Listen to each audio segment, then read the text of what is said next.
Yang ketiga, ini sebenarnya paling pertama tapi nggak populer. Apa itu? Mukhairib. Beliau non muslim tapi percaya sama Rasulullah, diwakafkan 7 bidang tanah. 3 peristiwa ini teman-teman, semuanya properti dan kejadian mengikuti seterusnya. Tidak ada wakaf tunai. Coba bayangkan teman-teman, wakaf properti. Kita aja punya properti masih KPR 10 tahun, kan gitu ya? Tapi Allah berasumsi, ente kaya raya harusnya bisa melepaskan satu properti, satu dipakai, satu dilepas. Wakaf properti. Jadi Allah berasumsi kita tuh sejahtera teman-teman. Itu sebenarnya. Makanya bisa zakat dan bisa wakaf. Nah, berlalulah sejarah. Ternyata umat Islam tidak mapan-mapan banget, gak kaya-kaya banget. Muncullah fikih istihad baru, namanya apa? Boleh wakaf tunai. Tapi tidak ada di zaman sahabat, tidak ada di zaman Nabi. Bukannya salah, enggak. Tapi saya mau kasih tahu asal usul seperti apa. Yang asumsi pertama sebenarnya apa? Kita mapan, bisa zakat, bisa wakaf, teman-teman. Dan kita tahu sendiri bagaimana perintah haji itu nilainya berapa. Ya. Nah, dan coba teman-teman bayangkan, kita ngomongin simpel-simpel aja sekarang. Andai kata teman-teman mapan hidupnya di tanah air, apa perlu sampai ke sini? Tidak. Tidak perlu. Kita bisa menjaga anak kita. Kita bisa membersamai suami kita. Betul apa betul? Betul. Karena terpaksa, ya, karena satu dan lain hal, akhirnya kita berangkat ke sini. Apapun argumennya, karena faktor besarnya ekonomi. Betul apa betul? Betul. Siapa bilang uang gak penting? Ada yang ngomong uang bukan segalanya. Betul. Ya. Tapi yang ngomong itu kalau sering-sering ketawa lagi bokek sunatnya itu. Ya. Ada lagi yang ngomong uang gak penting, uang gak penting. Ya sudah, transfer ke rekening kita sekarang, selesai. Islam tidak menafikan uang teman-teman. Nanti silakan cek di Al-Quran. Boleh cross check sama Buya sama yang lainnya. Dan nanti teman-teman boleh cek sendiri. Apa itu? Pembahasan yang paling panjang di Al-Quran. Di Al-Quran pembahasan panjang teman-teman. Bukan sholat, bukan puasa. Puasa cuma 1 ayat. Bukan haji. Yang paling panjang 3 hal. Dan 3 ini terkait dengan uang semuanya. Apa itu? Utang, uang juga. Muamalah, uang juga. Yang ketiga waris, uang juga teman-teman. Bahkan guru saya mengatakan, Dr. Yusuf Siddiq, kita bisa paham tentang waris tanpa baca hadis. Luar biasa. Saking lengkapnya teman-teman. Kalau sholat itu pakai hadis. Kalau kan nggak ngerti kita berapa rakaat, rukuk gimana, sujud gimana, gerakannya gimana, bacanya apa. Tapi kalau waris bisa paham tanpa hadis. Saking komplitnya, saking detailnya. Kalau pernah ada hadis dia mendukung. Ya, 3 tadi paling panjang pembahasannya. Yang pertama tadi apa teman-teman? Utang. Yang kedua apa? Muamalah, perniagaan. Yang ketiga apa? Waris. Ada yang punya utang di sini? Nggak usah dijawab, dari mukanya kelihatan.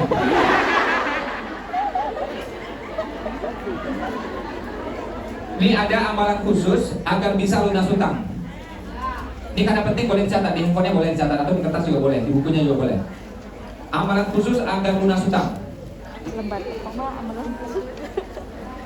Ini dia ringkas aja, terdiri dari 5 huruf, yaitu apa? Bayar. Ya, cepat.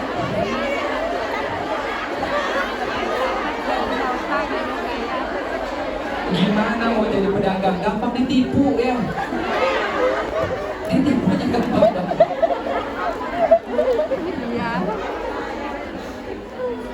Jadi biar lunas diapain teman-teman? Bayar. Nah, cara bayarnya ada 2. Nah, ini penting, kompensasi tadi nggak apa-apa. Ini teknis soalnya. Cara bayarnya ada 2. Pertama, datangi langsung orangnya. Kedua, transfer. Udah nggak ada cara lain. Ya. Benar nih. Sekarang ini orang hobinya ngutang. Macam-macam, makin mudah gara-gara ada pinjol dan pembayaran online. GoPay, Dana, apalagi OVO, apalagi macam-macam. Bahkan yang paling baru, sebenarnya bukan baru tapi udah populer nih. Apa ini namanya? Pudi. Belakangnya pakai huruf Y. Pudi, P-U-D-Y. Apa itu? Pudi. Pakai uangmu dulu ya. Itu udah gaib, udah pembayarannya gaib. Sudah tawakal aja sudah. Itu paling populer sudah di mana-mana. Saran saya teman-teman, gak usah pakai pinjol atau pinjaman apapun, gak usah. Ya. Kalaupun terpaksa cari pinjol, cari yang ciri-cirinya seperti matahari, seperti sang surya, hanya memberi.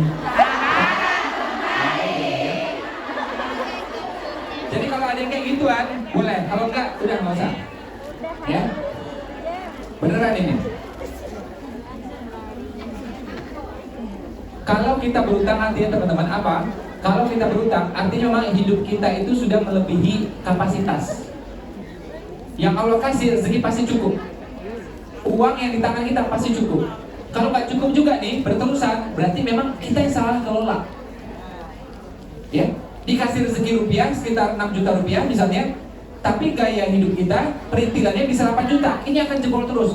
500.000 aja selisih teman-teman sebulan. Kalau setahun itu bisa jadi 6 juta bahkan lebih. Ya.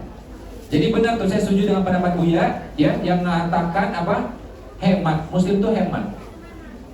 Ya, mau sekaya apapun hemat aja. Miskin hemat, kaya hemat. Saya ingat banget ya waktu beliau baru menikahkan anaknya.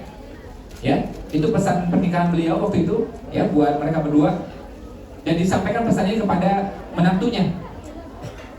Beliau bilang apa coba? Ini nggak main-main karena diucapkan pada menantu teman-teman. Beliau bilang apa? Jangan ajari anak saya kemewahan. Itu kata gitu. Kami sudah terbiasa dengan hidup sederhana, ya berapapun yang ada, jangan ajarin anak kami kemewahan. Saya ingat banget itu. Dan itu pasti penting karena apa? Disampaikan pada menantu yang baru menikah, ya kan? Bukan sekedar acara-acara di mana, ya. Nah ini pesannya buat kita semua teman-teman. Kita ini anak-anaknya Buya, kita ini murid-muridnya Buya. Ya, jadi berapapun uang kita, entah 8 juta sebulan, 20 juta sebulan, atau tabungan kita di atas 1 juta, hemat, nggak ada ruginya. Ya, nah boleh berlebihan itu tanda petik ya, berlebihan dalam Islam apa? Untuk sedekah boleh, nuntut ilmu boleh, berbakti sama orang tua boleh. Nah ini pada berbalas semuanya. Kita transfer ke orang tua 1 juta, 2 juta, berbalas nggak kira-kira? Balasan dari Allah sama atau lebih? Lebih. Ya, kita datang ke sini nuntut ilmu, pasti ada biaya, naik taksi, acara mungkin gratis, tapi di sini ada taksinya, ada makannya. Kalau kita makan di tempat sendiri, mungkin nggak keluar biaya, kan gitu ya? Karena ke sini mungkin biayanya muncul. Niatkan untuk belajar, niatkan untuk ilmu, berbalas semuanya. Tadi malam saya acara sama mitra-mitra, itu total 3.100 atau 3.400, saya lupa detailnya. Saya bilang sama mereka, mereka datang dari berbagai kota, lebih dari setengah itu dari luar kota semuanya. Ya, yang terbang aja ratusan. Saya bilang sama mereka, karena saya nggak bisa ganti uangnya sebanyak itu. Saya bilang apa? Luruskan niatnya. Untuk apa? Nuntut ilmu. Agar apa? Berbalas. Karena itu Ustaz Luqman pernah bilang, ya dari Munzalat, beliau bilang apa? Mustahil Muslim itu miskin. Istilahnya mustahil miskin. Itu ucapan yang masa kayak gitu masih sombong itu. Enggak, justru dia yakin banget sama Allah. Coba logikanya. Muslim keluarkan uang untuk sedekah, berbalas nggak kira-kira? Berbalas. Kok bisa miskin? Dia ada rezeki sedikit, dia kirim 500.000 buat ayahnya, buat ibunya. Berbalas nggak kira-kira? Berbalas. Kok bisa miskin? Ada kesempatan waktu, ada uang sedikit, dia datang untuk ilmu. Berbalas nggak kira-kira? Kok bisa miskin? Dan balasannya pasti lebih semuanya. Ya, ini kata guru saya ya, tapi ini harus dipahami sampai tuntas. Dia bilang apa? Beliau bilang apa? Balasan dari Allah itu sebenarnya nggak adil. Ya, kalau adil itu gini dia bilang, kita lepas 3 ganti 3 itu adil, benar nggak? Kita lepas 10 ganti 10 itu adil. Ini kita lepas 10 ganti bisa 100, bisa 1000, bisa lebih dan bisa nggak terhingga. Jadi sifat Rahman Rahim Allah itu dikedepankan ketimbang sikap adilnya, teman-teman. Contoh ya surah Ibrahim. Kalau ada nikmat disyukuri, kalau bersyukur nikmat akan bertambah. Tapi kalau kufur langsung diazab. Kalimatnya memang ini, kalau kufur azabku teramat pedih. Tapi kalau langsung diazab teman-teman, itu peringatan. Tapi kalau bersyukur langsung ditambah. Kalau kufur, nah hati-hati loh, tidak langsung. Kalau mau adil, syukur ditambah, kufur diazab, itu adil tuh. Tapi Allah kedepankan Rahman Rahimnya, ya. Nah, sehingga kalau memang kufur ditunggu dulu, hati-hati loh. Ini jadi kayak peringatan.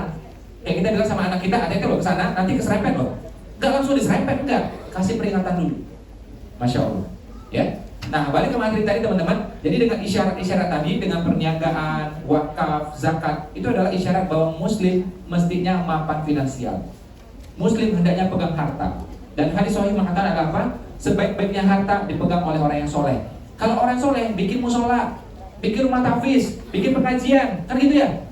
Paling banter bikin apa? Tempat olahraga buat masyarakat sekitar. Gak mungkin jadi kezaliman.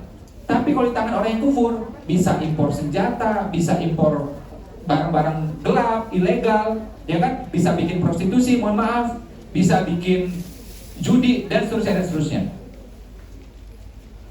Ini terakhir dari saya ya, kisah dari ulama besar namanya Imam Syafi'i. Kita di sini orang Indonesia, orang Asia Tenggara, Indonesia, Malaysia, Singapura, Brunei, itu rata-rata Imam Syafi'i. Kalau Hongkong, Hanafi ya, itu kan ikomahnya agak beda gitu ya, nggak masalah, it's okay semuanya. Nah, Imam Syafi'i lahir di mana? Palestina.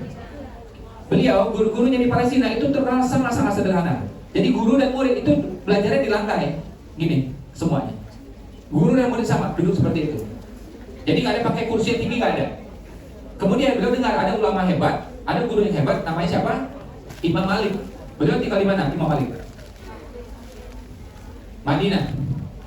Belajarlah beliau sana. Pas lagi belajar nih, ketemu murid-murid yang ramai gini, jangan pada catat.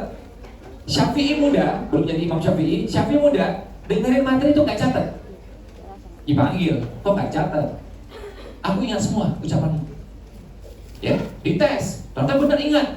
Oh ini agak beda nih murid. Udah datang ke rumah aja. Murid khusus nih. Ini true story teman-teman. Gak mungkin saya ngarang di sini. Jadi istimewanya Imam Syafi'i ini, Syafi'i muda ini, Syafi'i cilik ini, ya tarik ke rumah. Dan coba teman-teman bayangkan ya. Jadi Imam Syafi'i backgroundnya tadi Palestina, terbiasa apa dengan kesederhanaan semuanya. Ya guru-gurunya juga mohon maaf tidak secara finansial tidak menonjol memang. Sampai di Madinah, ketemu Imam Malik, dia ajak ke rumah, dia kaget. Pas nyampe di rumahnya itu, dia injakkan kakinya, ya itu karpetnya itu tebal banget sampai ke mata kakinya, empuk banget, mewah banget. Imam Malik, ya, dan Imam Malik belajarnya pakai kursi kayak gini, yang lain duduk semuanya. Dan terkenal ya, banyak banget tulisannya, ya banyak banget ya yang membahas ini. Apa itu? Jubahnya Imam Malik itu bagus-bagus dan banyak. Terompahnya juga banyak. Ketika beliau meninggal itu di total ya, harta beliau itu dari pakaian itu sekitar 500 miliar. Sekian dinar, kalau dirupiahkan 500 miliar tuh. Itu saya baca di buku. Nah, pas Imam Syafi'i datang sana, kira-kira kaget kali itu? Kaget. Di kepalanya saya mikir, ulama kok gini gitu. Ya, beda banget dengan di Palestina gitu kan ya. Tapi namanya murid diam, nggak berani ngomong, nggak berani nanya. Aja, belajarlah sekian lama. Setelah belajar sekian lama, ini saya mau bahas tentang harta, ya. Setelah belajar sekian lama, akhirnya gurunya yaitu Imam Malik bilang kepada Syafi'i muda, kamu udah belajar cukup di sini, silakan cari guru yang bagus, yang hebat, yang setara, yang lebih. Emang ada. Siapa itu? Imam Hanafi. Baik. Tapi Imam Hanafi udah meninggal. Ya. Punya dua murid yang utama. Kamu belajar dengan salah satu muridnya yaitu apa? Muhammad Al-Syabani. Di mana? Di Kufah di Irak. Siap. Kapan berangkatnya guru? Besok berangkat. Nah besok paginya ya, jadi seorang Syafi'i muda, tangannya digandeng ini sama Imam Malik ya, dicarikan kendaraan onta yang bagus ya untuk berangkat ke sana. Dan Syafi'i muda dikasih sangu, kalau dirupiahkan sekian dinar, kalau dirupiahkan itu sekitar 40 juta rupiah. Kaget gitu. Murid disambungin kayak gitu coba, sama guru. Dia langsung mikir, selama aku di Palestina gak pernah ada yang kayak gitu kan. Ini agak beda ini. Nah ini mulai bertanya-tanya di kepalanya nih. Terus berangkatlah dia dengan kafilah itu. Dari mana tadi kotanya? Madinah. Menuju apa? Kufah, Irak. Sampai di Kufah, sampai di rumahnya Muhammad Al-Syabani. Lebih kaget lagi dia, begitu masuk Muhammad Al-Syabani lagi ngapain? Lagi motek-motek emas. Cetek, simpan. Makin kaget lagi, cuma Pak gak berani ngomong. Ini guru, aku murid. Diem aja udah. Hati mau bertanya, gak berani nanya. Nah sekian lama Muhammad Al-Syabani tahu ini murid pasti ada ganjelan di hatinya, kerasa lah gitu. Ya, ada nggak mau ditanya? Akhirnya tanya nih, Syafi'i muda. Beliau tanya apa? Ulama kok kaya?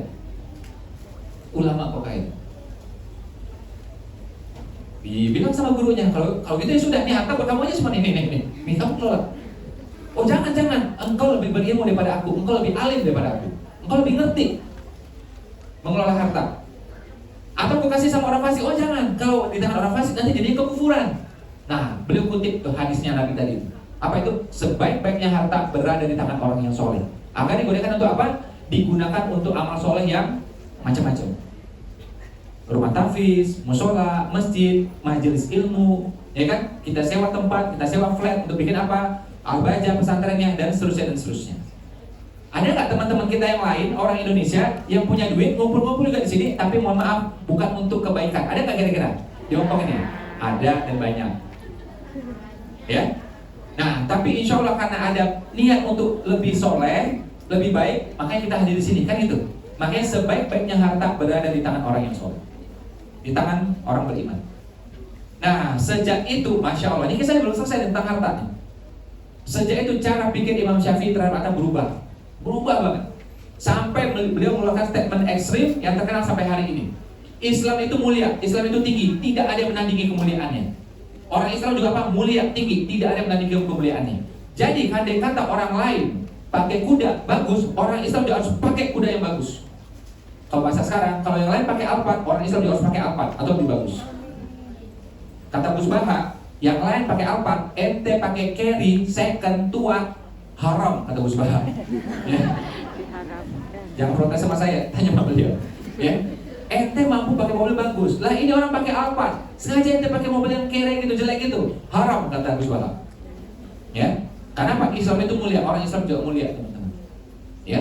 Nah, dan kita percaya, ini yang orang jarang paham, apa itu? Kalau kita punya harta, itu syiar yang luar biasa. Teman-teman punya uang lumayan, jadi bisnis, ya, bukan karena kerja di sini, lama-lama di sini, no. Saya berharap cepat pulang semua di sini. Aminnya nggak cukup urus kepulangannya. Iya, aminnya nggak cukup beneran. Saya kesini udah belasan kali bikin acara kayak gini ya, kita udah hafal banget, ya. Nanti muka dia lagi sebetulnya. Lah kita seneng, kenapa ya? Ada nemenin kita jalan-jalan semua. Tapi kan bukan itu poinnya. Yang saya pengen teman-teman pulang, ya, dengan apa? Ekonomi yang lebih baik bersama keluarganya, ya. Nah tadi, andai kata coba teman-teman ya, punya keuangan yang baik, punya ekonomi yang baik, terus ngumpul-ngumpul keluarga, hasil dari bisnis nih. Terus ngomong sama saudara, kamu kok bagus ini rezekinya, uang dari mana ini, rezeki dari mana ini? Kita dagang, alhamdulillah. Kalau saran sih ya, kalau biar dagangannya lancar, selain doa, zikir, coba deh rutin sholat duha. Karena kita ekonomi bagus, uang bagus, saudara dengar nggak? Saudara dengar nggak? Dengar. Tapi kalau kita bokeh, kere, pulang kampung pakai motor second, ya butut, leasing nggak lunas lagi, ya, nunggak lagi. Ngomong sama saudara, coba sholat duha, pret, kata dia, ya, nggak ada percaya. Jadi kalau kita sukses, bisa menjadi inspirasi bagi orang lain. Kita ngomong didengerin, betul nggak betul? Betul. Coba, contohnya, kenapa pagi ini teman-teman datang, padahal tahu sesi Buya siang? Karena teman-teman pengen dengar sesi Mas Ipo. Kenapa ikutin sesi Mas Ipo? Di kepala teman-teman menganggap apa? Mas Ipo sukses, betul nggak betul? Betul. Kalau Mas Iponya melarat, bangsat, apa yang didengerin? Kita panggil ke pembicara kita, beliau sudah 3 hari tidak makan, hidupnya susah untuk Indonesia, Ipo Santosa, nggak ada yang mau dengar. Sukses itu menginspirasi, teman-teman. Fitrahnya manusia ngikutin orang sukses. Jadi ketika kita sukses, kita ngomong didengerin. Dan sekarang di manusia pasti pengennya apa? Ngikutin negara maju, negara sukses, teman-teman, betul? Betul. Makanannya, pakaiannya, gaya hidupnya. Makanya kita mau makan apa? Burger. Ngikutin apa? Barat, kan gitu ya? Iya. Terus kita makan lagi apa? Sushi. Ngikutin Jepang, negara maju, negara sukses. Kita makan lagi kimchi, Korea, sukses. Kita nggak tertarik, misalnya makanan orang Nepal apa, Bangladesh, yang Mogadishu, Somalia, yang Afrika Tengah, kita nggak tertarik, teman-teman. Fitrahnya manusia ngikutin negara maju. Fitrahnya manusia ngikutin orang sukses, orang yang maju. Ini fakta pahit, tapi itu yang terjadi, teman-teman. Cuma saran saya, kalau kita nih, siapapun yang ngomong, entah sukses atau tidak, selagi itu benar, pakai, selesai, ya. Nah, cuma orang rata-rata cara pandangnya seperti itu. Jadi saya berharap teman-teman, insya Allah ya, mulai usahanya, 1. Ya, setelah mulai usaha apa tadi? Besarkan usahanya. 2. Ya. Bagaimana caranya mulai, Mas Ipo? Saran saya, mulai dari yang mudah. Mulai dari yang apa? Mudah. Ini ada contoh luar biasa, nggak pernah dibahas sama orang. Apa itu? Bayangkan, Nabi Muhammad tadi dagang berapa lama?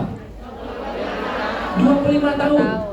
Tapi yang sepanjang saya dengar, sepanjang saya baca, saya belum pernah menemukan Nabi Muhammad memproduksi sesuatu, membuat sesuatu. No. Seorang pengusaha sebesar beliau, kira-kira memproduksi bisa nggak kira-kira? Bisa. Tapi kok nggak dilakukan? Agar apa? Nah, beliau ini Nabi akhir zaman. Segala tindakan beliau harus bisa diduplikasi, bisa ditiru.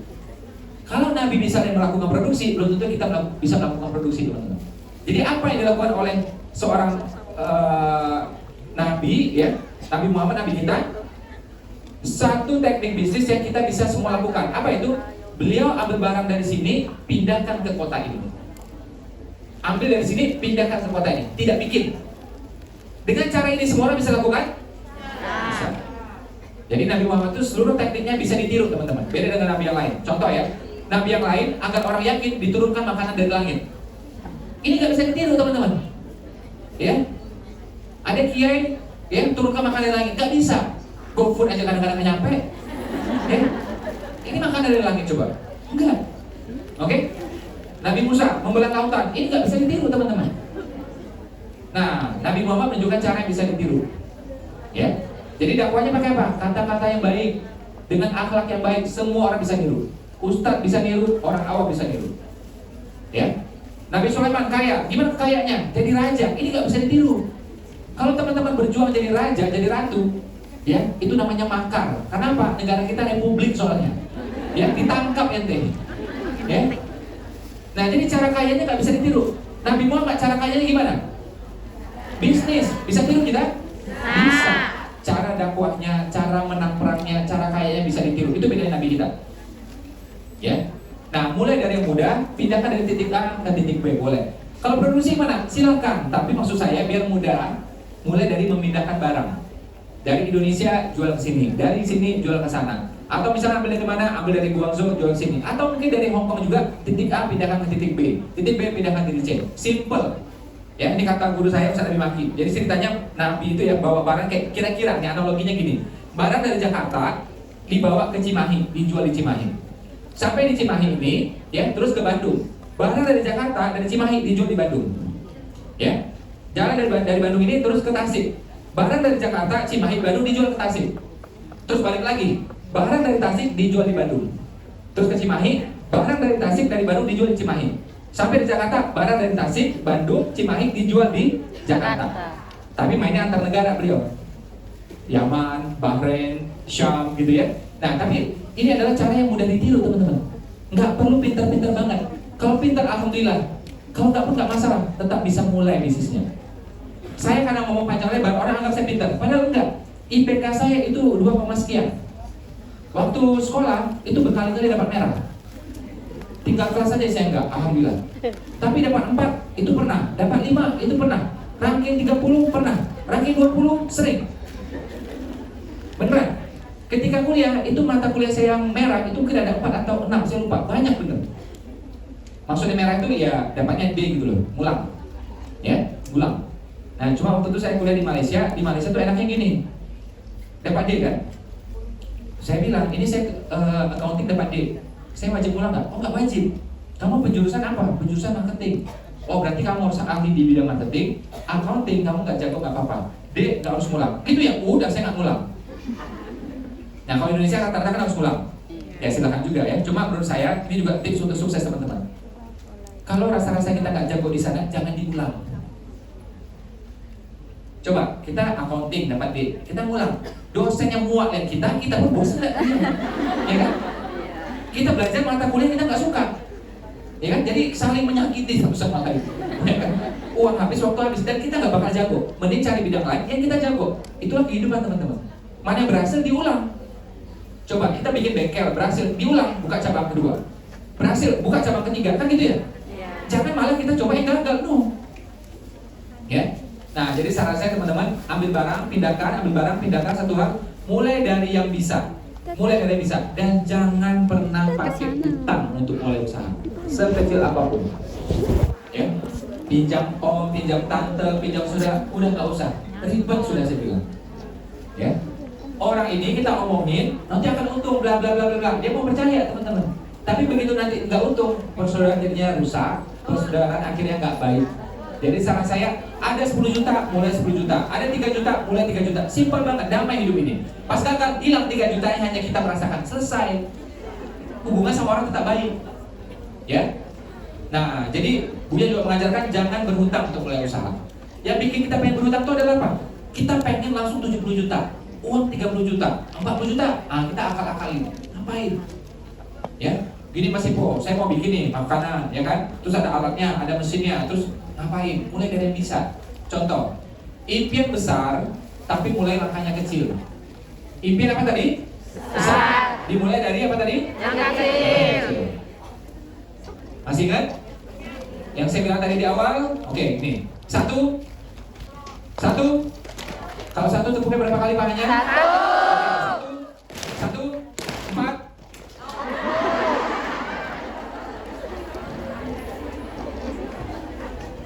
Ya. Nah, teman-teman mulai dari yang bisa. Mulai dari apa tadi? Dari yang bisa. Ya, 2 juta boleh, 3 juta boleh. Mulai dari yang bisa, teman-teman. Jangan mulai dari yang nggak bisa. Ya. Nah, kadang-kadang kita seringnya itu berpikir ribet. Akhirnya apa? Ngutang atau berpartner. Saya pun juga tidak terlalu menyarankan teman-teman untuk berpartner.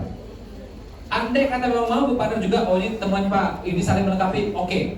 Maksimum berpartner cuma 2 atau 3 orang saja. Nggak usah rame-rame. Kalau 6 orang nanti namanya Pak main volley namanya itu.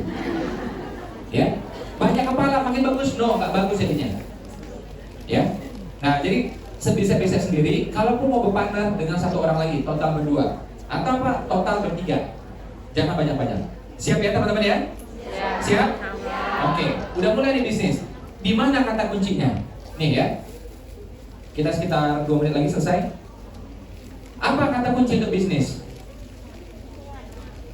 Bisnis itu teman-teman, yang paling utama, yang paling pertama adalah apa? Menawarkan. Apa yang pertama, yang utama? Menawarkan. Bukan sibuk-sibuk, bukan produksi, bukan kartu nama, bukan kantor, bukan mesin-mesin, bukan alat-alat. Nomor 1 adalah apa? Menawarkan. Ya. Barang apakah harus punya kita? Boleh, tapi nggak harus juga. Ya. Ada barang orang lain pakai merek dia, atau kita ubah mereknya dengan izin. Ya sudah kita jual, boleh. Tawarkan, selesai. Ya, Nabi juga gitu kan, ambil barang dari sini, tawarkan ke sini. Simple banget, langsung dapat duitnya. Ya, bisnis dimulai dari penawaran. Dimulai dari mana? Penawaran. Nah, jadi walaupun bisnis kita bukan roti tawar, tapi itu tawarkan. Ya, diapain teman-teman? Tawarkan. Nah, namanya pakai gitu. Siap? Siap? Ada keajaiban di balik penawaran. Ya, ini 1 menit terakhir nih saya bahas. Apa keajaiban itu? Seiring kita rajin menawarkan, apa yang terjadi? Kita punya teman banyak. Betul apa betul? Betul. Dan yang kedua, seiring kita menawarkan, akhirnya apa? Insya Allah sehat. Fitrahnya manusia ketemu manusia, bukan mesin, bukan alat, bukan kertas, bukan tanah, bukan tumbuhan. Fitrahnya manusia ketemu dengan manusia yang lain. Islam agama offline, sholat itu offline, nggak bisa zoom di rumah, imam di sini nggak bisa. Haji itu offline, nggak bisa jarak jauh. Islam itu rata-rata kegiatannya offline, ya. Nah, jadi kalau akad nikahnya bisa, tapi kalau nikahnya harus offline, nggak bisa hubungan intim pakai online, nggak bisa, ya. Nah, jadi teman-teman, ya, bisnis juga seperti itu, ya. Langsung menawarkan, langsung apa tadi? Apa untung yang pertama tadi? Kalau kita sudah menawarkan, untung yang pertama apa? Ketemu banyak teman, silaturahim. Kedua apa? Bonusnya sehat, karena fitrahnya manusia ketemu manusia lain. Itu kalau ketemu nih, serotonin membaik, dopamin membaik, sehat jadinya. Masya Allah. Terus yang ketiga, kalau kita ketemu orang lain, artinya apa? Membuka macam-macam kemungkinan. Mungkin ya, dia nanti berjodoh dengan adiknya kita, bisa jadi. Ya. Atau apa? Jadi partner bisnis kita, bisa jadi. Atau jadi tetangga, atau pasti telusuri, kita masih satu keluarga besar. Oh, sama-sama di Jawa Timur, sama-sama di. Itu. Jadi pas kita ketemu orang itu membuka macam-macam kemungkinan. Pertama tadi silaturahimnya yes, kedua kesehatan, yang ketiga apa? Berbagai macam kemungkinan. Dan bonus yang keempat adalah apa? Begitu kita menawarkan, ternyata apa? Itu sunnah. Menawarkan itu sunnah, teman-teman. Karena Nabi melakukannya. Ya. Mungkin itu saja dari saya. Kita mau siap-siap sholat zuhur ya. Zuhur sini jam berapa? Jam 12 lebih 9. Jam berapa?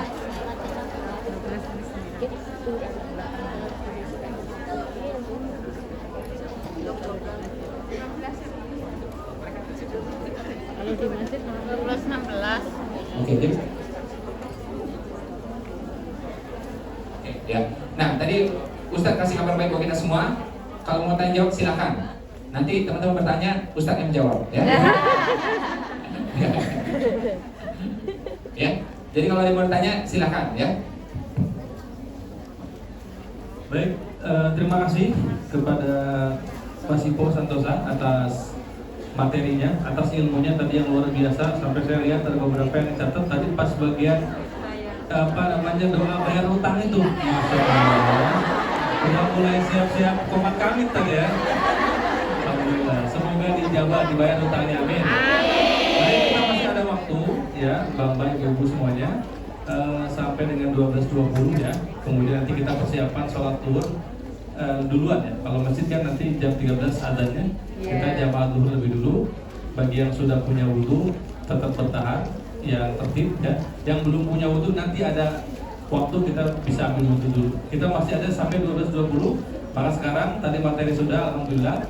Sekarang kita kasih kesempatan bagi yang mau bertanya ya. Yang mau nanya silakan angkat tangan. Ya, mau nanya cara bayar utang lagi boleh ya. Asal jangan nanya minta duit aja. Silakan, bayar dari samping. Sebutkan nama dan asalnya dari mana ya.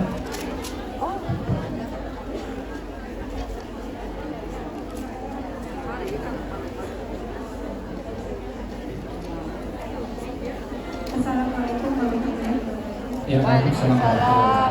Perkenalkan nama saya Siti Fatia, asal saya dari Lampung. Ya, Di mana? asalnya dari Lampung. Lampung. Oke, siap. Sebelumnya saya ingin bertanya kepada Pak Ibu Santosa. Pertanyaan mungkin ada macam ya Pak. Tadi kan pembelajaran mengenai zakat dan bisnis ya Pak. Yang dari Rasulullah bisnis mengenai dari dulu. Saya ingin menanyakan yang Ya. zakat dulu.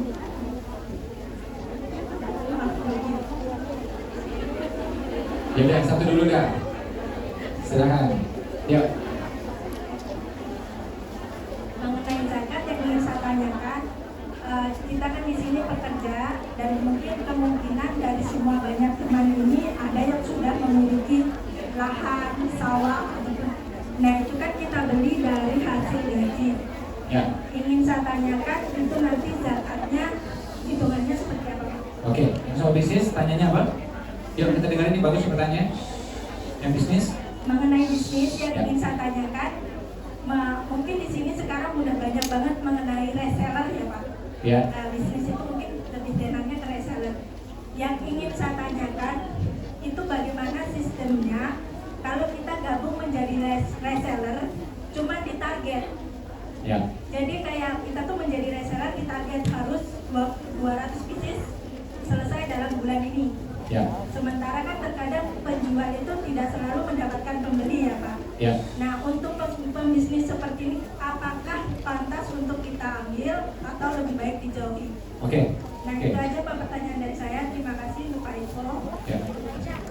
Oke, yang pertama soal zakat, nanti insya Allah Buya akan menjelaskan, memang beliau yang ahlinya ya untuk menjawab itu. Tapi yang jelas, kalau kayak ladang itu atau apapun yang menghasilkan, di zakatnya itu dari apa yang dihasilkan teman-teman. Nanti detailnya Buya akan bahas ya, satu. Yang kedua, soal bisnis ya, reseller. Jadi gini, reseller, agent, distributor dan semua. Jadi gini, sebenarnya kita bebas memilih. Kita bebas memilih. Kalau rasa-rasanya mampu ambil, nggak mampu ya sudah. Sesuai akad masing-masing. Karena gini nih, kalau mau dapat diskon 10%, ambilnya 5, dia bilang. Ya ambillah 5, kalau nggak jangan diambil, ambil 1. Kalau pengen dapat diskon lebih besar, 20%, ambil sekian. Pengen dapat diskon lebih besar lagi, 30% sekian. Dan harus setiap bulan itu berturut-turut. Karena apa? Logika di mana-mana memang beli banyak harga murah, betul kan ya? Nah, jadi memang kesepakatan. Kalau rasanya sanggup, silahkan. Kalau nggak, ya sudah beli 2 pieces, selesai. Ya, dan dia meletakkan syarat itu, boleh nggak? Boleh. Kita ngikuti artinya Pak, akad. Nggak cocok, cari yang lain, silahkan. Ya, coba bayangkan. 30% ya diskon ya, kamu dapat hak distributor ya? Iya. Wajib terjual sebulan 100 misalnya. Tahu nggak terjual 100, kita bilang, aduh gimana ya, bulan depan aku 20 ya. Nah ini kan angkanya udah nggak cocok, ya kan? Dan coba bayangkan, ada kata kesempatan itu diberikan pada orang lain, gimana coba? Ya, nah jadi memang sesuai kesepakatan teman-teman. Jadi kalau barang itu beli 3-nya beda, mungkin harganya beli 5 beda, 10 beda, 30 beda, beli 1 kontainer pasti beda lagi harganya. Itu sah-sah aja. Ya, jadi kalau kita tidak memenuhi angka itu, tentu nantinya apa, kita dapat harga tidak berbeda. Kita dapat harga yang berbeda, dan mungkin kita tidak mendapatkan kesempatan itu lagi. Ya udah, karena tidak memenuhi target, tidak jadi distributor lagi, tidak jadi agent lagi. Berarti cuma beli biasa. Bisa jadi, tergantung kesepakatan. Atau memang kita menego. Pokoknya aku berusaha 30, tapi minimal 20 deh tiap bulan. Oke, sepakat dua-duanya silakan. Tapi kalau nggak terpenuhi juga, berarti memang kita yang tidak memenuhi angka, teman-teman. Ya. Jadi dalam bisnis itu boleh diangkatkan detail. Dagang boleh di mana-mana, tapi kalau kita mau detailkan boleh juga. Kamu pegang area ini ya, Kowloon misalnya. Satu lagi Simsasui misalnya. Yang satu lagi oke, kamu pegang area gede, terus kamu juga Guangzhou misalnya. Silakan. Nah, kalau kita udah punya pegang Guangzhou, jangan pegang daerah yang lain. Kurang lebih seperti itulah. Jadi memang boleh didetailkan, walaupun pada dasarnya bisnis itu bebas, boleh ditawarkan kemana saja. Nah, sudah ada akadnya, patuhi. Harga disepakati bisa berapa? Sekian dolar. Sepakati. Tidak boleh harga itu kita miring-miringkan, nggak boleh. Ya, sesuai kesepakatan. Makanya Toyota, Honda, Suzuki, Yamaha itu harga di end user itu sama semuanya. Itu kesepakatan, teman-teman. Ya. Kita nggak bisa mau saya orangnya baik masih saya tetangga beli kayak gitu. Udah saya murahin aja, saya orang Karawang. Pokoknya orang Karawang saya murahin, nggak bisa. Kalau kita jadi distributor Suzuki, ikutin harga Suzuki-nya berapa di end user. Itu kesepakatan. Ya. Dan berapa harus jual sebulan, ikuti kesepakatan. Tidak bisa terpenuhi, ya jangan-jangan di kontrak diputus, kita dipindahkan ke orang lain. Bisa. Semua berawal dari kesepakatan. Ya. Oke, ada lagi pertanyaan lain? Ya. Baik. Silakan. Oh ya, baik. Kalau yang lain harap tenang ya. Nanti kita ada sesi untuk ambil wudhu. Kita tuntaskan dulu hingga jam 12.20 ya, supaya bisa menyimak, dan yang bertanya pun juga bisa menyimak juga. Silakan. Sebutkan nama dan asalnya dari mana.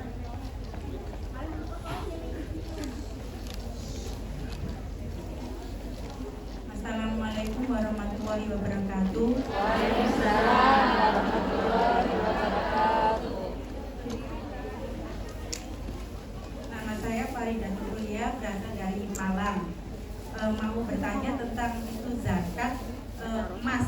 Misalnya punya emas 50 gram, itu zakatnya berapa? Yang kedua mau tanya tentang zakatnya peternakan. Misalnya punya berapa kambing atau berapa sapi, itu zakatnya berapa? Terima kasih. Oke, nanti Buya yang jawab ya. Oke, bagi pertanyaan lain. Kalau nggak ahli ya jangan jawab kan ya. Begini, saya mau tanya, kalau perdagangan itu misalnya semacam gold coin itu kita beli terus ntar aku ngasih yang ke atasnya itu 50%, tapi harus nyari pengikut. Ntar kalau dapat pengikut kita dapat 50%-nya gitu, itu termasuk halal apa enggak? Nanti tanya Buya ya. Jangan sebutkan mereknya. Ya, jangan sebutkan mereknya. Oke. Ada lagi yang lain?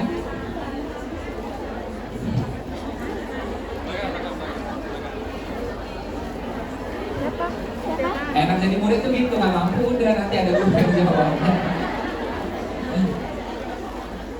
Bismillahirrahmanirrahim. Assalamualaikum warahmatullahi wabarakatuh. Muhammad. Perkenalkan, saya Rohidah Mas, mitra BP Hongkong. Nah, jadi mulai 2001. Jadi begini,